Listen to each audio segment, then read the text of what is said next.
pas reprendre ce qui a été dit, sauf parfois quelques petites précisions. Donc je vais parler de politique industrielle de manière... je vais plutôt parler de politique industrielle et terminer par le système national d'innovation, puisque je viens de remarquer que Mother a présenté en fait quelques éléments sur le Nice tunisien. Donc je vais peut-être ajouter un ou deux éléments sur cet aspect systémique, mais probablement passer plus de temps sur la politique industrielle tunisienne. Et avant de parler des politiques industrielles et de la politique industrielle tunisienne, je vais rappeler quelques faits économiques importants, puis parler de ces politiques en Tunisie depuis l'indépendance, rappeler quelques faits selon les décennies, et puis terminer par les challenges. Alors, premier élément, on en a parlé ce matin, en termes de croissance, il y a un fait aujourd'hui établi, c'est que la croissance économique tunisienne est en train de baisser. Ce qui veut dire que la croissance est en train de s'essouffler. Elle n'est pas nécessairement au-dessous de zéro, mais elle tend à diminuer de manière importante. Et cette baisse, si on la compare à la croissance potentielle dont nous avons besoin pour commencer à juguler la question de l'emploi, eh ben, l'écart devient de plus en plus important. Donc on faisait à peu près 7% dans les années 70, puis aujourd'hui, disons des 3-4 dernières années, on fait moins de 2%. Et donc par rapport à ce que l'on désire atteindre, c'est-à-dire les 7,5-8% de croissance pour commencer à commencer à résoudre le problème du chômage, on est un peu de plus en plus loin. Donc l'idée, c'est d'essayer de comprendre les raisons. Haleb, ce matin, avait parlé de l'écart avec certains pays du sud-est asiatique. Effectivement, nous avons du mal à récupérer notre désavantage en termes de PIB. En fait, en réalité, nous avions quasiment le même PIB par habitant au départ, et à la fin, on se retrouve avec quasiment la moitié de la Malaisie et 6 fois moins celui de la Corée du Sud. Ceci si on regarde devant nous, mais si on regarde derrière nous, en fait, on va s'apercevoir qu'on fait mieux que l'Égypte et que des pays comme le Sénégal ou le Zimbabwe, où le PIB par habitant a baissé lors des, disons, 50 dernières années. Donc, voilà, c'est important de comparer par rapport à ces pays, parce que, comme vous allez le voir après, les raisons, en termes de politique industrielle, vont importer. Nous parlons de désindustrialisation pour le cas de la Tunisie. Jusqu'à maintenant, nous ne l'avons pas peut-être démontré de manière claire. En fait, lorsque on compare la part de l'industrie dans le PIB, la valeur ajoutée de la Tunisie, elle n'a pas trop changé. On est toujours autour de 30 à 31% du PIB. Ça, c'est l'industrie tout entière. Mais si on met de côté l'industrie extractive et on travaille sur l'industrie manufacturière, dans ce cas-là, on voit effectivement qu'il y a désindustrialisation. Il y a un véritable problème qui commence à apparaître ces dernières années. Et le trend est clair à ce niveau-là, et probablement ce n'est plus un problème de réindustrialisation dans le sens de reformuler simplement une nouvelle politique, mais plutôt de revoir, de corriger un problème grave qui est en train de survenir en Tunisie. Donc, on a en fait une première corrélation entre la baisse de la croissance et la baisse de la contribution de l'industrie manufacturière. Deuxième élément, si on veut regarder les raisons de cette baisse, généralement dans les modèles néoclassiques, on regarde, on a la croissance, hein, qui est la deuxième colonne, et les facteurs de la croissance, les déterminants de la croissance, c'est soit le travail, soit le capital, soit le progrès technique qu'on appelle le progrès multifactoriel. C'est-à-dire, en fait, on regarde la croissance du PIB, on essaie de déterminer la croissance du travail tout seul, la croissance du capital, hein, combien on a investi chaque année, et le reste de cette croissance, c'est une croissance qui est multifactorielle dans le sens, c'est soit un meilleur usage du travail avec le capital, soit le progrès technique lui-même. Et vous voyez ici que, en fait, ce qui est vraiment frappant, c'est de voir que cette partie-là, qui provient du progrès technique, c'est elle qui est en train de baisser. Donc c'est le MFP, hein, la productivité globale des facteurs, qui est en train de baisser. Et elle est même devenue négative après 2010. Donc voilà les causes du problème de la croissance.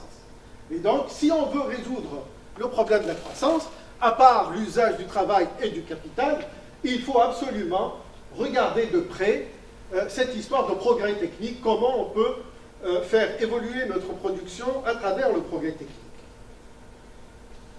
Alors, si on veut regarder maintenant l'autre partie, c'est-à-dire notre pouvoir compétitif sur le marché international, qu'est-ce que nous exportons en gros?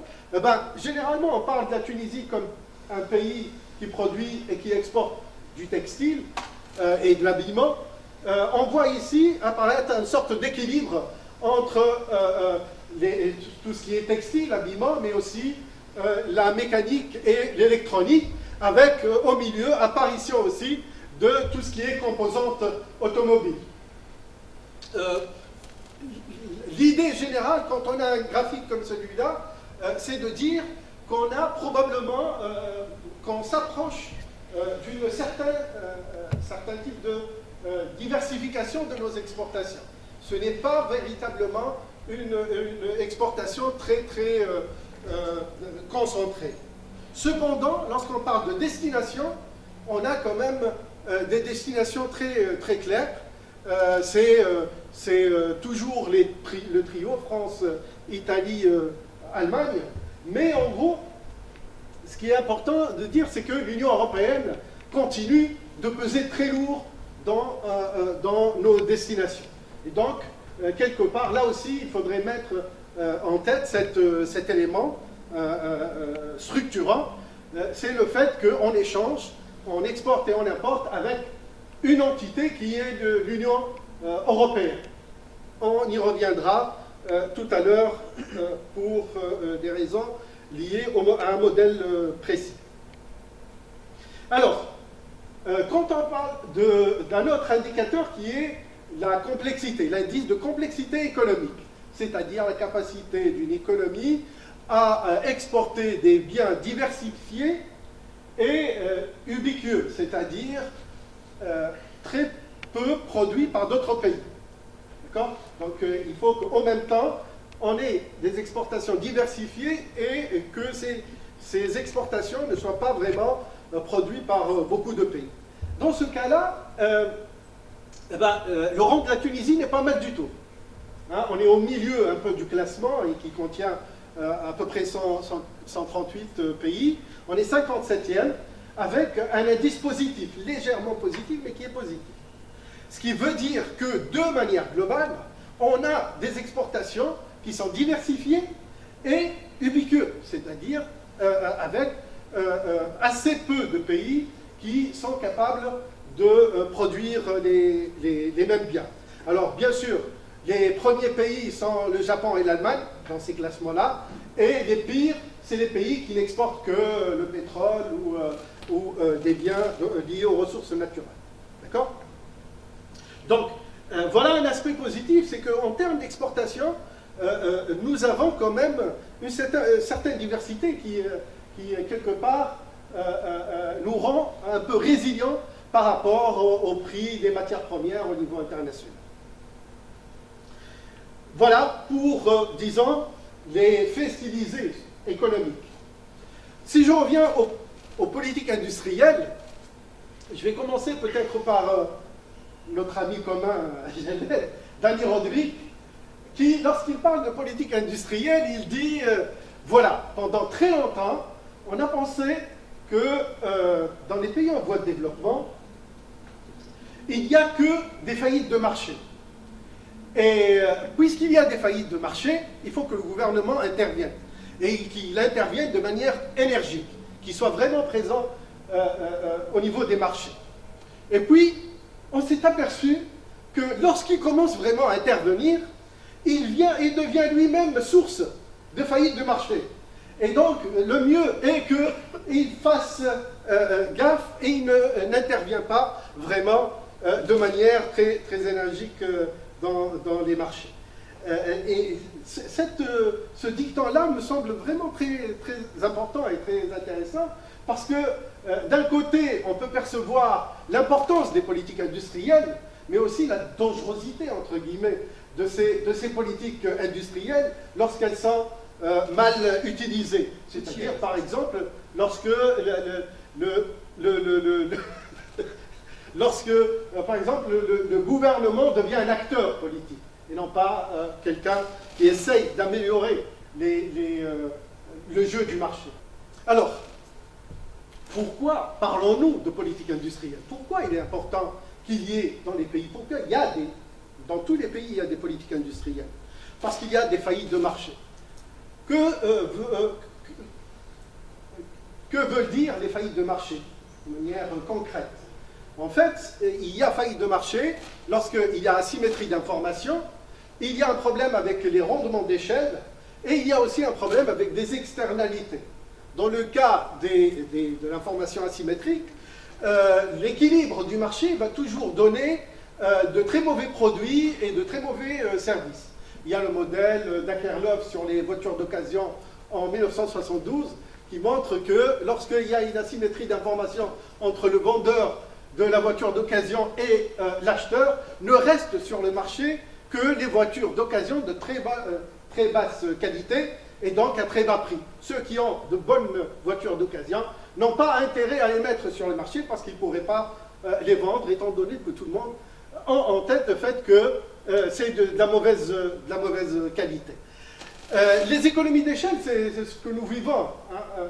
À chaque fois où on a une entreprise qui a atteint un niveau de taille conséquent, elle monopolise le marché. Hein. Et lorsqu'elle monopolise le marché, elle ne laisse pas les autres entrer. On est contre la concurrence, donc elle va imposer des prix, de la qualité, etc. Et donc c'est une mauvaise chose aussi. On doit mettre en place des politiques pour contrecarrer ces monopoles. Les externalités, on cherche toujours des externalités positives, mais dans certains cas de figure, quand on laisse traîner cette histoire d'externalité, on a des passagers clandestins. Parfois, y compris l'État lui-même devient un passager clandestin qui utilise les normes qui existent dans le pays pour une situation donnée.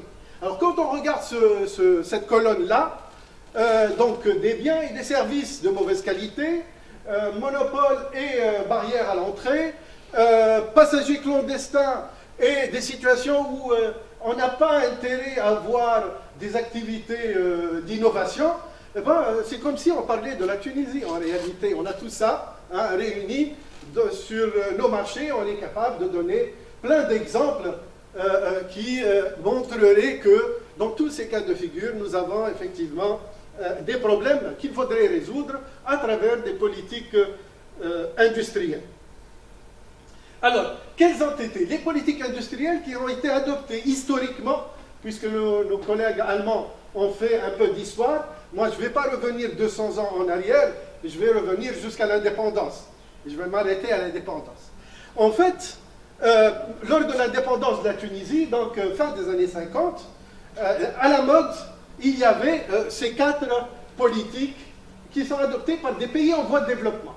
Tous des pays qui viennent d'accéder à l'indépendance à peu près. Et ces politiques sont soit des politiques du type industrie industrialisante, de Bernis, l'école de Grenoble, etc., François Pérou, Samir-Amin et autres, puis des politiques de substitution aux importations, les cas des pays d'Amérique latine. Pour le premier cas, on a quasiment l'Inde et l'Algérie, les gros pays qui ont adopté les politiques d'industrie industrialisante. Pour le second groupe, c'est les pays d'Amérique latine.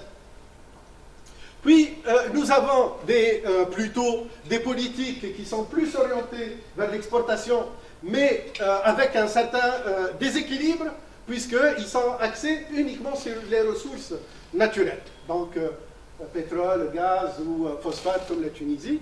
Et puis, on a des politiques qui sont orientées vers l'exportation, mais avec un autre élément, celui de la diversification. On essaie non pas uniquement d'exporter des ressources naturelles, mais avoir d'autres produits, et là peut intervenir le développement, par exemple, de l'industrie.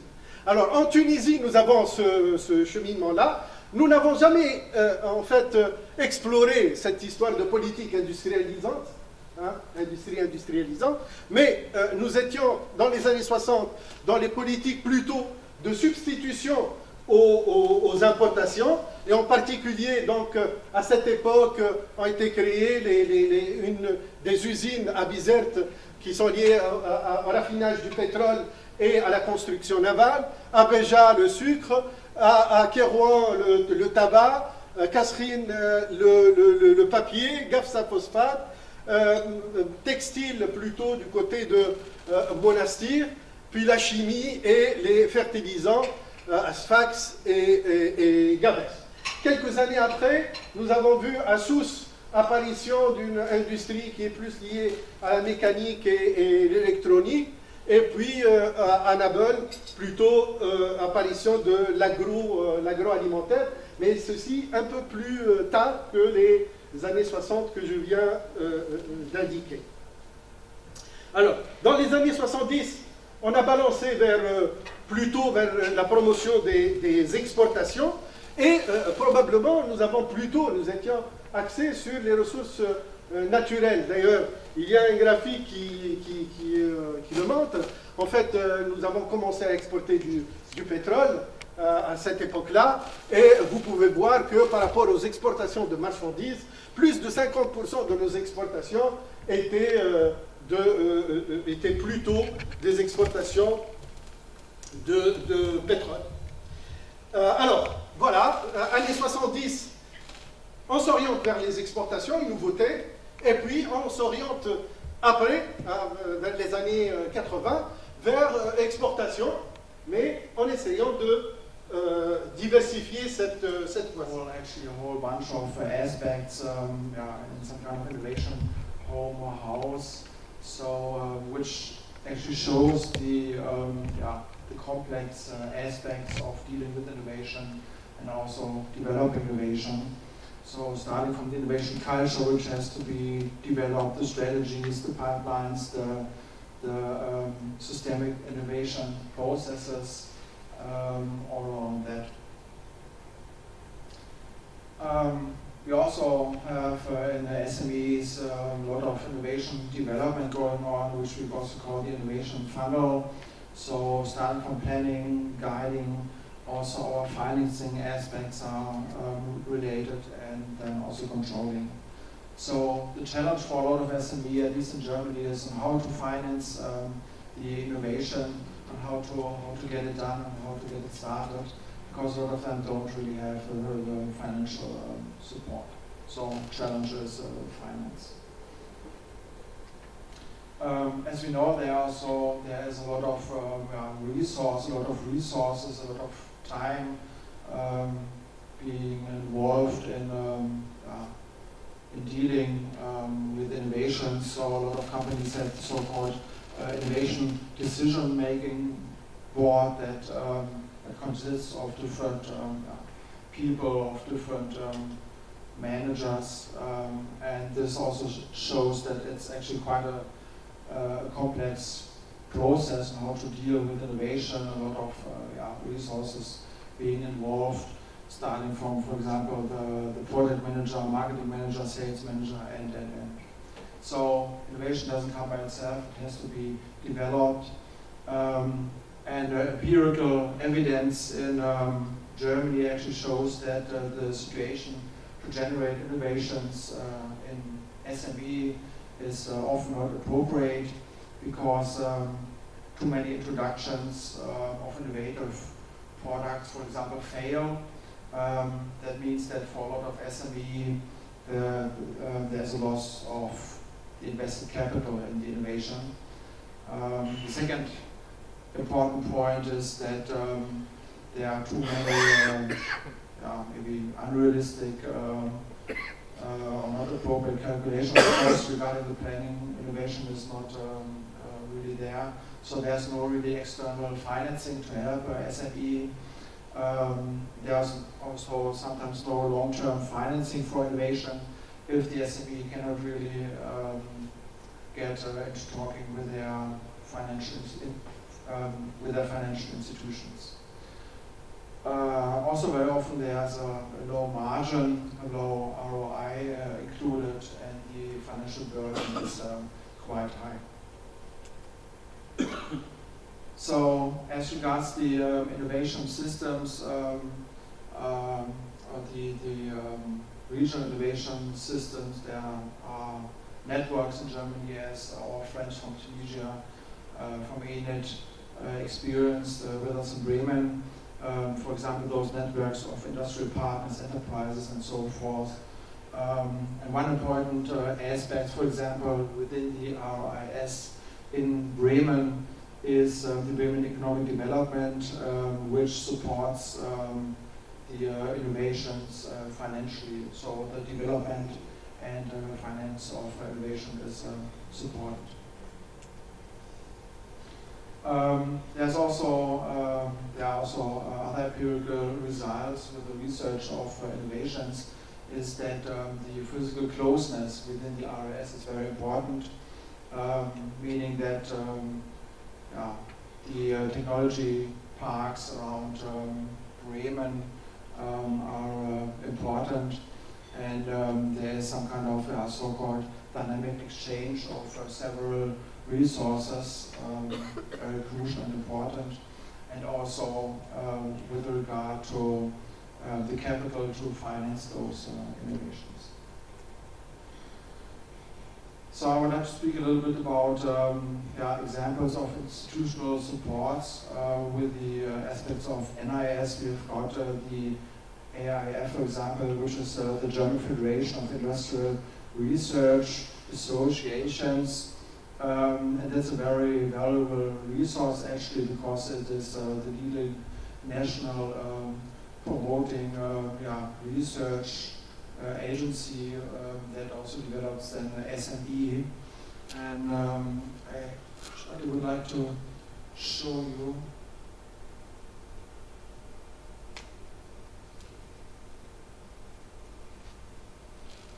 this graph, which actually nicely explains the collective research scheme and the financing. For example, we've got our Federal Ministry of Economic Affairs and Energy right here at the top. That is project funding the IIF, and the IIF in turn recommends funding aspects. Meaning that those members actually also directly somehow benefit from those fundings, because project ideas, for example, can be done to the IIF members, and in turn there's some kind of transfer also going on. We've got also our research performers, the universities, our Fraunhofer institutes, research centers, and everything else. And then there's transfer done also to about 50,000 SME. So indirectly, those SME actually benefit from the funding from the ministerial aspects.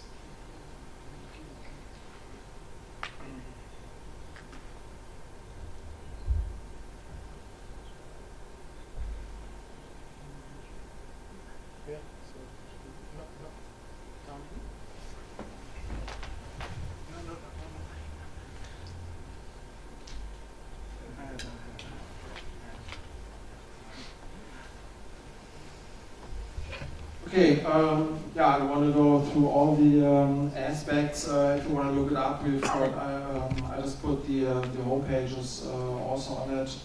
So this is actually our industry-driven innovation network with regard to support, with regard to finance. Our SME, for example, we've got altogether about 100 industrial research associations. So it's a question whether other countries, developing countries, also can maybe take a look at that and those innovation network and maybe some more benefit from that.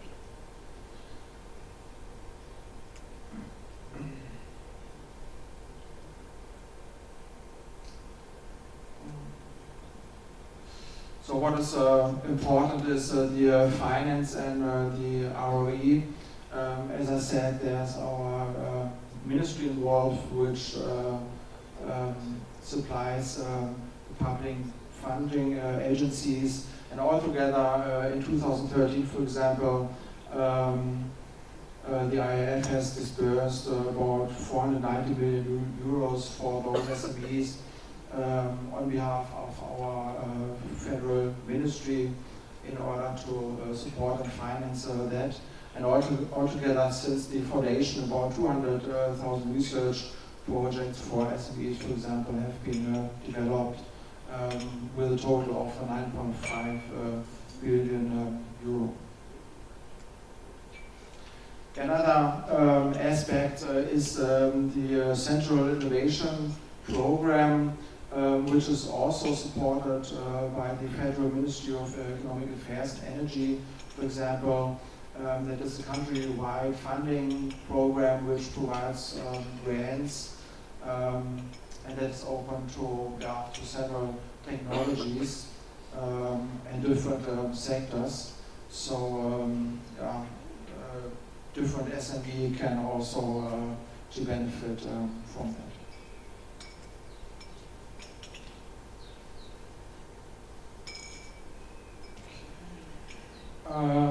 We also have our Bank of Reconstruction and Development, that is for self-employed professionals and enterprises. They've got also many programs.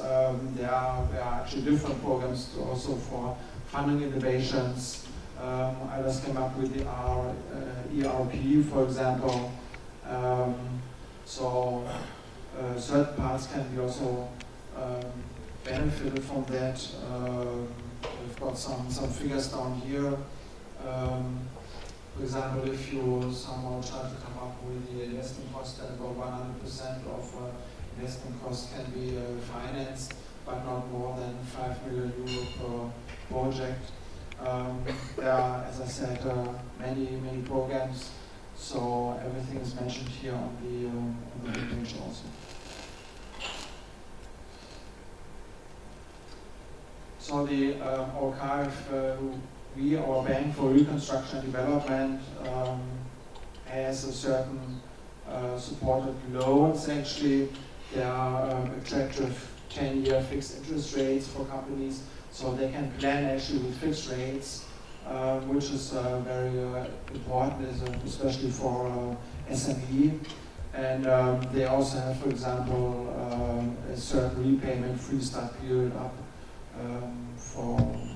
which is mostly starting at 6 months, so they don't pay anything in the first month in order to develop their innovations. But the loan application has to be done with the own bank. Okay, that was a selection of the NIS. If we take a look at Bremen, at the regional innovation system, We also have a couple of examples, actually too many to speak about it now.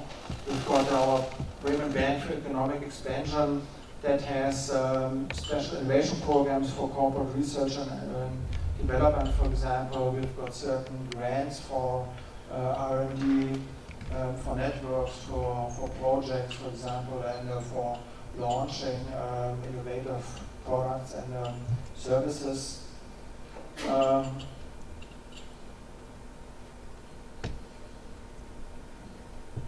So there's, if we take a look at the first one, at the innovation program for corporate R&D, and we've got, for example, certain benefits for the improvement of the innovation capacities and also the long-term competitiveness, for example.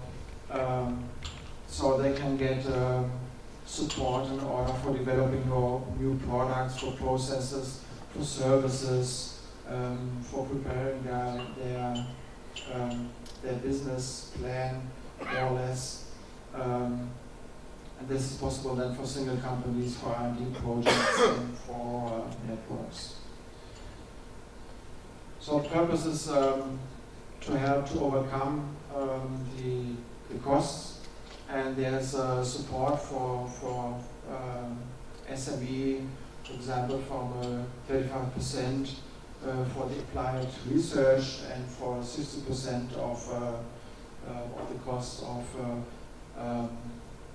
the basic research, and the total maximum support would be 200,000 euro in Bremen. Okay, some other more programs launching innovative products and services, and other tool to support SME in order to cover certain amounts of costs. So this one, for example, covers up to 50% of the market launch cost per product, the group of products or services, so they can somehow also benefit from that one. So the support in euro would be maximum up to 400,000 euros per project, and maximum 3 projects per company can be supported. Yeah, we also have got our Bremen Guarantee Bank, which supports SME because they also take the risk through loans and debt, the guarantees, because a lot of SME don't really get any money from banks because they are not really trustworthy. So our Bremen Guarantee Bank supports that. There's also then venture capital and equity capital in order to finance innovation in SME. That would be the maximum per company, and per product would be about 400,000 euro. Okay, other forms of financing innovation, of course, we have in Germany and Bremen our venture capitalists, that is private venture and risk capital, like our colleague introduced us today with this company. We've got institutional investors, banks, also wealthy private investors, enterprises, and there are no official limits. However, a lot of SME actually benefit from those venture capitalists because there's a lot of money right now, and if you take your money to certain investments to banks, then the ROE is very low right now. So the people are seeking for interesting capital involvement, and this is actually one in order to invest in innovative SME. What is also coming up right now, we are discussing that for lunch, is the SDI crowdfunding. I just picked out one platform. The Science Starter, for example, that is a German crowdfunding platform for STI projects.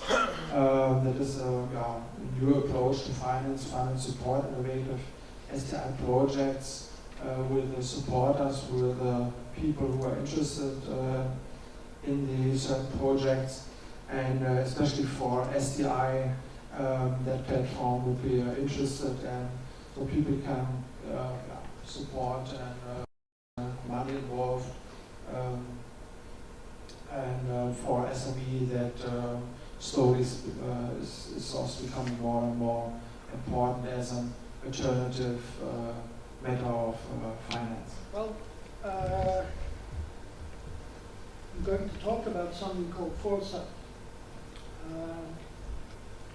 This has a long history. Some people consider that it was perhaps the Japanese who were the first big foresighters. And generally the idea was to have some kind of a methodology to make good choices, good decisions about where to invest in technology. So the general idea is let's ask all the experts, let's try to look into the future to anticipate what types of technologies we'll need in the future, and then we put in place the investments necessary to develop them and to train people, etc. So this maybe about 40 years ago in Japan, this became an important technique. Although lots of countries that look towards the future and understood the need to invest have been doing similar things. About 15 years ago, 10 to 15 years ago, it became a little bit of a fashionable thing at European level.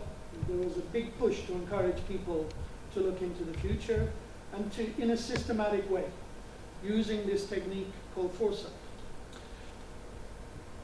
We have a lot of experience since then. Many foresights have been done. Some work reasonably well, some less well, etc. So what I'm going to do is very quickly take you through foresight, to give you an idea of what it is, who does it, how do you do it, what are the kind of tools that you use when you do foresight, and also what do you do then, once you've done your foresight, how do you make it useful, make sure that the foresight actually has an impact. Because the reality is that many, many foresights have been done, and most of them have sat on the shelf, gathering dust, and haven't really had an impact. So it's like anything else. Life is a continuum. Whatever you're doing today, there was stuff that came before, there's some that has to come afterwards, and making the link, giving continuity between the strategy and the implementation. This is the really important thing. The thing that is difficult about strategy is execution. And so if you want to succeed at foresight, you have to build execution into it from the start. Now, the first thing is, because it has to do with research and technology, a lot of people think that, well, it's actually something for researchers and scientists to do. Well, that's only partly true, because ultimately it's a management tool. So it's a tool for management, more specifically a change management tool. Because you're talking about investments, you want to make the world a better place, as they say in Silicon Valley. And so you have to motivate and implement change. And that means that you can't do it on your own, you have to bring other people with you. And especially, it's a social process. Bringing other people with you requires a lot more than technical insight. It requires social engineering, communication, and patience to succeed. Now, that's just to emphasize that it's a little bit messy at moments, but in the end, you want to end up with something quite concrete, like vision, action plans, roadmaps, etc. And people often ask, so is there a definition of foresight? And I must say that the first few times I was involved in foresight myself, a lot of effort was spent on talking about definitions. I would say largely time wasted. Because sometimes it's better to play things a little bit light and loose, do what you have to do and not be constrained.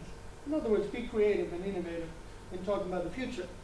But over the years, because people insist, this is the definition that I came up with, and it's something that appeals to managers in general. So it's a change management tool that helps leaders. So it means that, it's for leaders. and those responsible for change to clarify the challenges they face, elaborate a hopeful vision of what can be achieved, prioritize the actions, and understand the collaboration needed to succeed. So this is my general definition, and then after that, whatever you have to do to reach this is fair game. Although there is an overall pattern as to how you would go about a foresight in general. Now the question is, since I talk about a change management tool, the legitimate question to ask is, how is foresight different from other change management tools? Those of you who are familiar with the management literature or through your own work as managers, you know something called the Kotter model. So the Kotter model is a change management tool, or it's a methodology for managing change, predicated on a crisis actually. But there are other ones. And in the case of foresight, what is specific about it? First is that it's a proactive tool. You do foresight long in advance, in a proactive way. You don't wait until you have a crisis. So in that sense, it's kind of a routine planning tool, not something that you invoke when things are very bad. And the other thing is that it's a participative tool. In other words, you go out of your way, on the one hand, to generate knowledge, to understand the world, how it's changing, but you involve people in it, not because of what they know, but because of the role they need to play in implementing change. So this participative, or because they might be affected by change, and the role they might play in blocking it at some extent. So this participative dimension creates a lot of work. So if you're very technically minded and you think that you can calculate your way or model your way to the solution, great.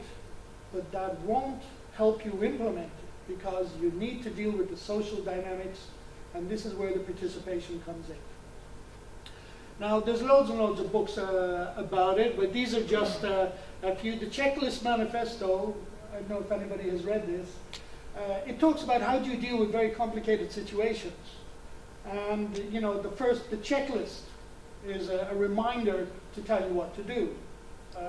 Bureaucrats love it, and people who have anything complicated to do, they make a checklist so that they don't miss anything out. But that's only useful up to a certain point, because a checklist is finite. And you can be in situations where things are very subtle. And there, you don't need a checklist of what to do. You need a list of people to call. Ghostbusters, who do you call? So your checklist, a list of things to do, is replaced with a list of people to talk to, because they have the insights, etc. And they can deal with all of the infinite varieties of situations better than you based on their experience.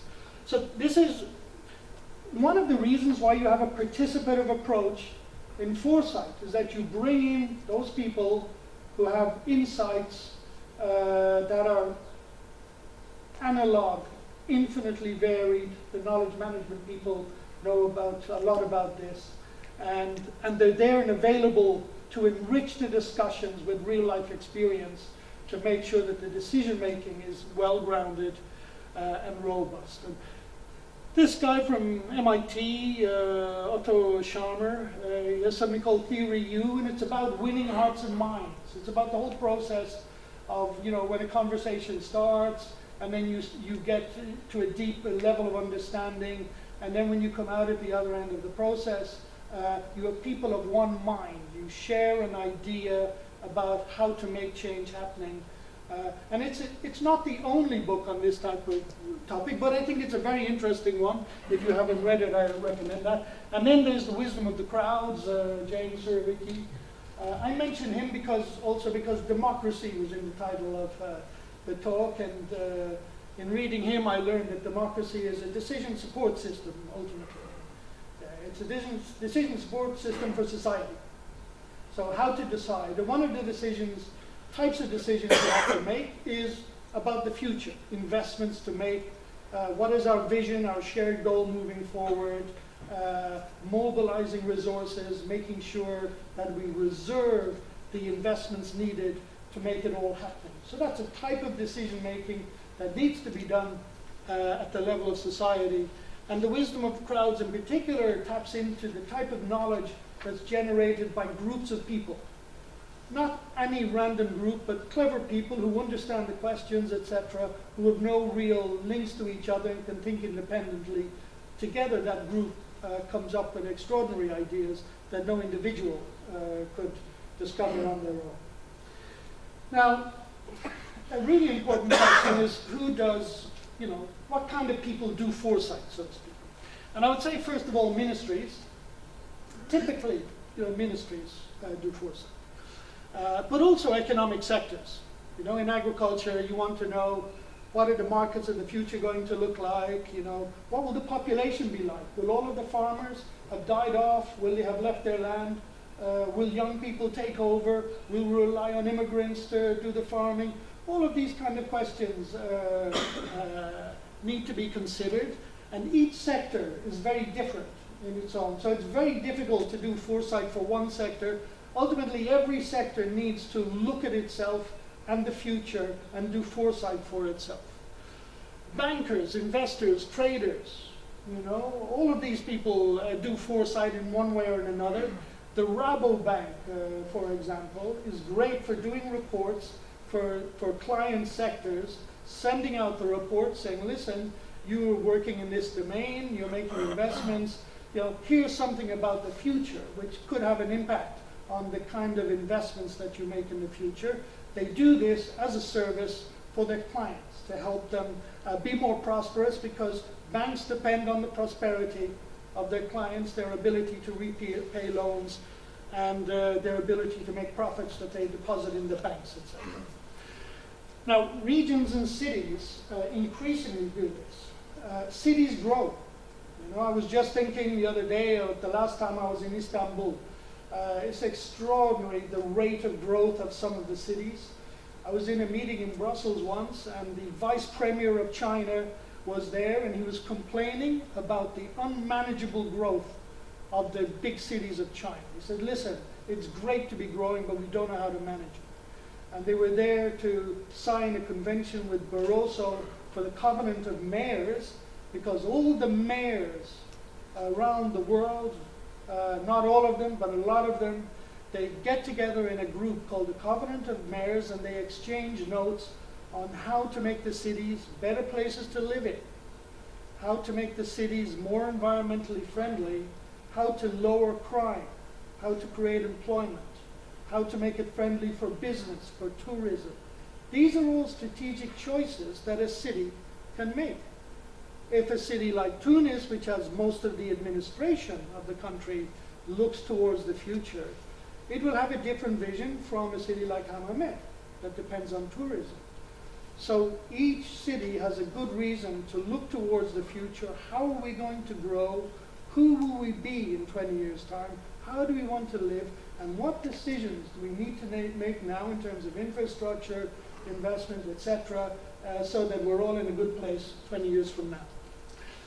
Infrastructure managers, if you build a big airport, you need to have an idea of how many airplanes will come in, how many passengers, how much freight. If you build roads, is it a 2-lane highway or a 6-lane highway? All of these mobilize billions of euros, of investment, and you need to look into the future to have a good idea if you're making the right choices. And in making those choices, if you want to build an airport, you will displace people. You'll have to buy farmland, you'll have to move houses, all of this kind of stuff. So if you don't want to end up in a situation where you have thousands of people with placards blocking the runway, etc., you need to have a collaborative, participative approach to thinking about the future and mobilizing those investments. In the case of infrastructure or architectural projects, instead of foresight, it's often called a charrette. Charrette, French word.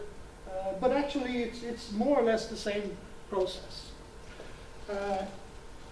Education and training establishments. When you take in students, they arrive in the first year, they'll spend 3, 5, 8 years with you.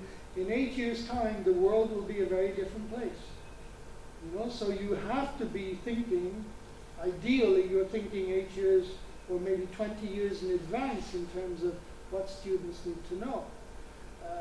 Happily, a lot of knowledge doesn't change that much, you know, so you can get away with not thinking about it. But more and more universities, along with the Bologna process, they're building into the design of curricula, etc., building into this, thinking about the future, and the professionalization of all subjects, philosophy, language, dance, whatever, and not just engineering, is a big issue on the table to make people more employable, to help them take charge of their career development, etc., and to insert them into a dynamic of long life learning, so that when they graduate, whether they get a job or not, they know that education doesn't stop there. They'll keep coming back, renewing themselves, changing as the economy changes, as they're at different stages of their life, etc., and ultimately being happier and more prosperous and part of a richer society. Now, the research programs also need to do foresight. If you look at the very big research programs at European level, they usually reserve some funding for thinking about the future. They might have to do what's called a strategic research agenda, an SRA, or a strategic research and innovation agenda. If you look at the national programs of countries like South Korea, about 8% is set aside for stuff that's not research. Being in networks, doing foresight, thinking about the future, etc. This is about the management of research. So when you fund research, you also have to fund its management. And that doesn't just mean a 5% overhead on the cost of research funding. It means time out to think deeply about the right kind of research to do, and time out about the right kind of partners to be working with. So, in a sense, it's like everybody, but it's not everybody. Everybody who has to make decisions, mobilize investments, everybody who's deciding what to do today and tomorrow so that we'll have some impact further down the line, in 10 years or 20 years or whatever.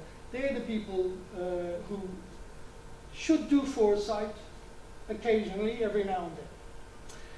Now, I will mention just an example. I started out talking about ministries, just to give you an example of one of the most advanced systems of foresight in Europe is